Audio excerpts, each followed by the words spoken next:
This is a video I've been dying to make. We got Ichigo Kurosaki and how he's like Icarus to Atlas. Now, I thought about this title originally just thinking about how his mom passes. His mom passing is it's a very key part of his character, and I feel like he has some degree of survivor's guilt because of his mom's passing. Because he got curious by the Grand Fisher, he got lured in, and then he packed up his mom. That is the Icarus aspect that I'm referring to. Especially earlier on in the series. He is like rushing for this power even though it's to protect. And he fights the hollow side of himself. He doesn't realize those are his Shinigami powers. He's afraid of it. He's Icarus. He flew too close to the sun. He flew too close to a hollow. And made this rash judgment that all hollows are hollow. They're evil. When later on we see people like Nell, Big Foe, good people. Grimjow, he a demon, but he good people, right? Your identity, your in group does not determine who you are. That is why things like racism and sexism are top three to me stupidest things on the planet. Because whether you were black, Asian, Polynesian, Hawaiian, Samoan, Italian, Greek, Czech, Czechoslovakian, Slovenian, those are imaginary lines that we draw. Yes, they matter because it is an indication of a culture, of a group. It is a crucible of certain standards and traditions being condensed over time to make a great tea that you sip. You know what I'm saying? It's amazing to enjoy your culture, to embody your culture. The way you speak can be impacted by your culture, but your culture isn't you. You carry it because of that title that you have. Slovenian, Slovakian, American, Asian, Chinese. So you carry the culture because that's what you grew up with, but it's just like power. It's a title. It's not something that it's stuck to you.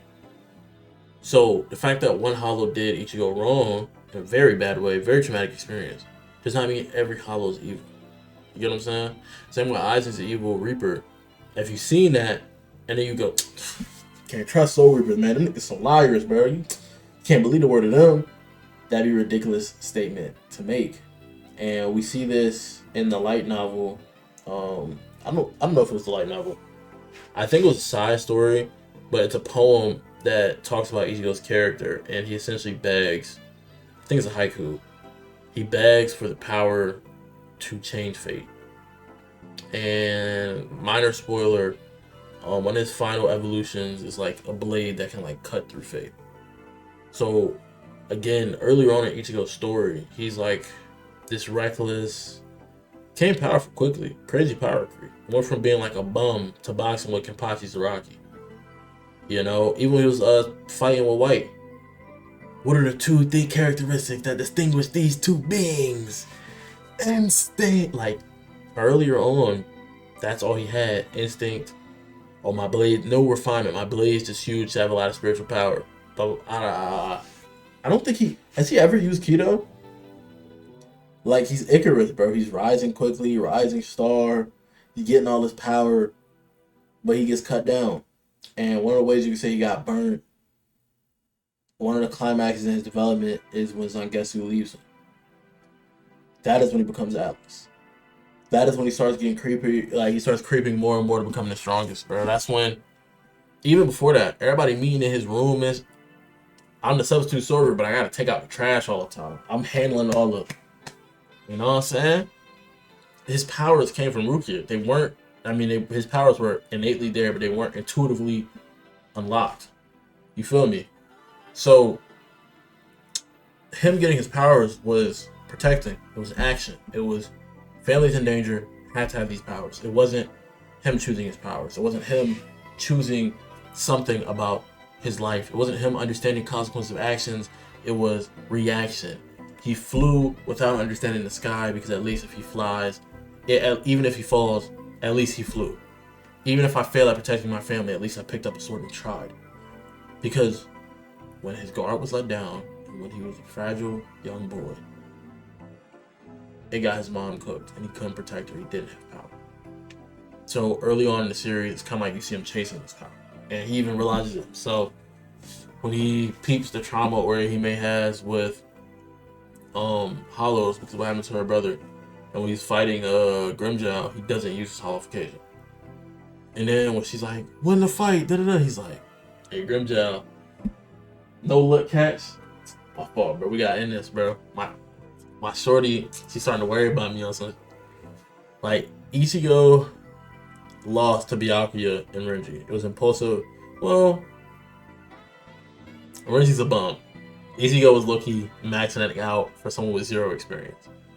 But the start of the story is him challenging the entire system. Stopping the whole Yoku. You can't just pack up Rukia like that. Challenging all the tradition. He gets his Bankai in 3 days.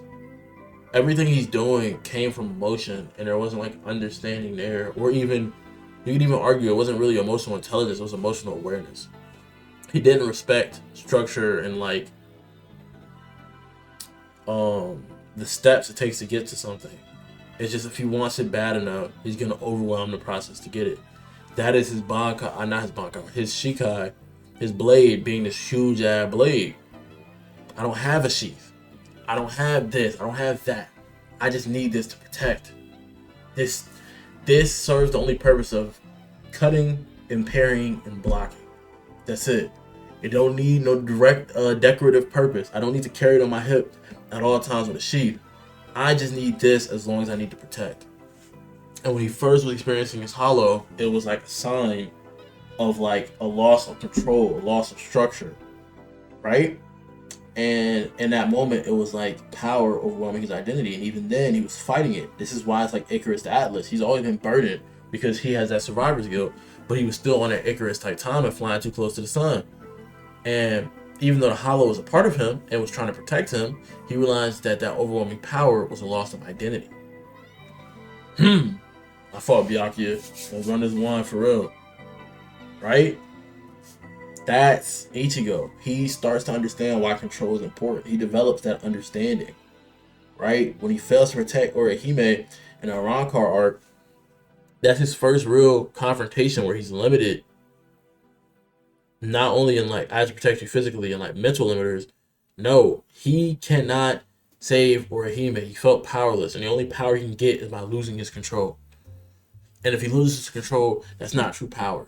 So he's a protector who can't protect anything. He starts to feel like that inner child that lost his mom. And as we're comparing him to Icarus, the fall kind of begins when he realizes that power by itself is not enough to protect, and like you have to change the way you think, you have to change the way you act, you have to change the way you have to change a lot of things. When you're like to protect is to sacrifice something, time, energy, an arm. Shout out my Shanks. You feel me? So when he fought Ukiura and he faced death, it was him shedding that skin. He became a monster against Ukiura, but he was a monster who was trying to protect. And then when the fight was over, he lost himself. He almost packed up, oh boy. He hit absolute power to lose that humanity because he thought the ends justified the means. Protecting people means I need power, therefore power is righteous because with power I can protect. So he runs and runs and runs toward power. But when he has it, what you're looking for slips between your hands, like trying to catch the wind or trying to hold sand with your fingers like these, right? And then we get to Dangai training. He trains with his father, which is very important for his identity.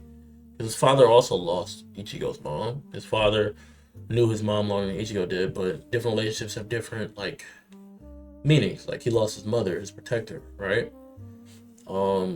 And to his father, he lost the person he was willing to protect. His father is like a wiser version of Ichigo in a way, because his mom sacrificed to protect Ichigo.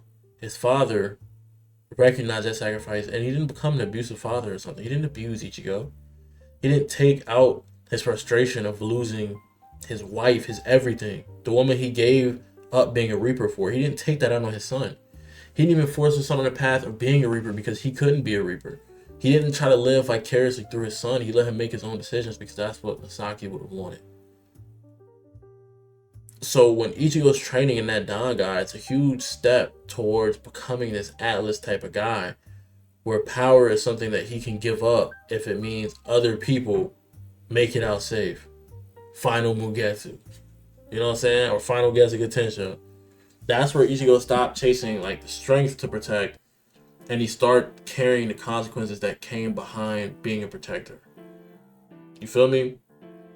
And again, it's like once you start becoming stronger and stronger, there's consequences with being the strongest. This is where he reaches peak to beat was supposed to be like a god, right? And then there's the Fullbring arc. He loses his powers. Because he lost his powers, he kind of lost the feeling of who he is. I don't know who I am. I want to protect people, but now I'm just a nigga. I'm a mere nigga. I'm a mere mortal. How do I protect people? His father's a doctor. So again, his father's a good parallel to his character because his father probably likes protecting people too. He was a soul reaper. He was a captain. God damn it. And he became a doctor. And more than that, he became a father. He protects life all the time, both as a doctor and as someone raising children. But when Ichigo loses that power, he loses his sense of self. It showed how tied he is to that responsibility. It's like Stockholm syndrome to like, I need to have this world crushing responsibility or I'm not doing enough to protect people. Without power, he felt he couldn't fulfill his role. Even though all of this power that he's obtained is something he's ran to. He's not even done the fundamental, like, he never had the time to catch his breath. But he realized he doesn't need power for himself. He has to carry it for others. He needs to carry it to others. He uplifts people. This is what Ichigo is. And when he accepts himself, you get the long blade in Thousand Year Blood War, the short blade. Kubo states one of them acts as like a sheath, one of them acts as a sword. He finally gets a sheath for his blade. He finally understands that a sword is not something you just whip out, something that you carry with you at all times. Because he's now lost his blade. He's lost, in his mind, his ability to protect. So now he understands the weight of protecting people. There's no more confliction or hesitation in his actions because Atlas doesn't reject the weight he carries. He becomes strong enough to carry all of it, every part of himself. Shinigami, Hollow, Quincy, Human, Fullbringer, all of it. Icarus in this scenario is power without understanding. It's instinct. Ichigo rises to the occasion, but he doesn't understand the cause. He was weak, but he became too powerful without the balance and the training that comes with getting that power. He just he power clipped, and then because of that, he lost himself. You're on a icy or rainy road. You hit the gas because you need to go up this hill. Once you get up that hill, you're going faster than you think, and your tires lose traction. But when he loses his power and he understands the consequences that come with it willingly, he's bearing the weight instead of always pushing the weight away. Sometimes to protect, you don't run away from the problem. You don't get away from it as fast as you can.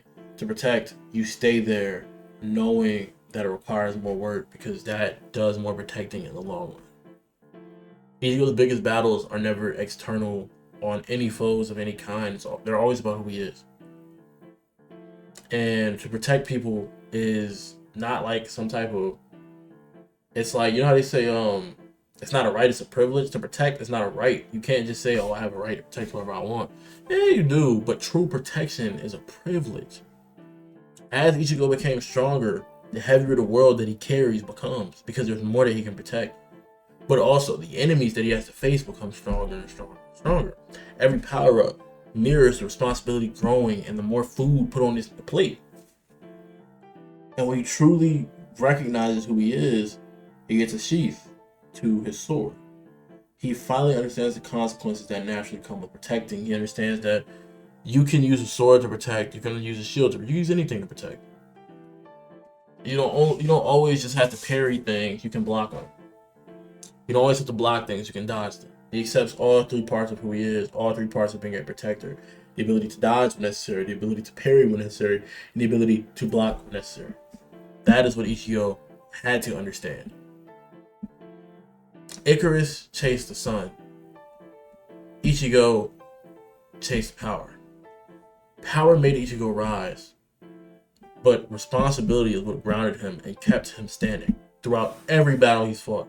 What did Byakuya said? Protect the Soul Society. and then stood there in the ring aura form.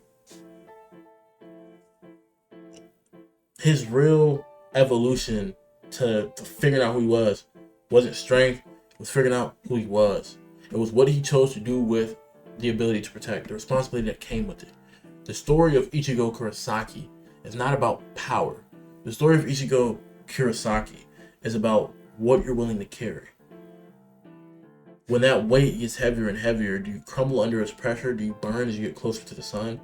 Or you come to the ground, hold all that weight, and you uplift others to that sun. You uplift others to the sky, right? But yeah, another rant style video.